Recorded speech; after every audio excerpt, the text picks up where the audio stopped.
You've shared some examples of different areas where oftentimes people encounter sort of energy draining activities. Are there any trends or common areas from engineering leaders on the energy audit that you've seen? Any like hotspots to call out that if you're doing this, you are likely draining people's energy? Yeah, so I think recurrent meetings is one of these big ones, right? So recurrent meetings, for instance, if you have a every fortnight staff meeting, for example, like that's one of those things where if you're not constantly being diligent about are we really getting value out of this time and checking in on it, that it can become draining.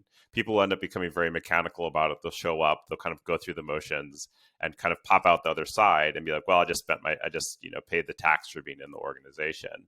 And so you'll see this be very, very regular kind of a thing. You might see it in stand-ups. You can see it in all hands are particularly challenging because there's so many people that are there. A lot of times I'll see people kind of dialing into all hands, and then they'll just go do other things during all hands because it's one of those things that's really hard to affect change for. So that's a really great place to look for places to make impact, are those recurrent meetings.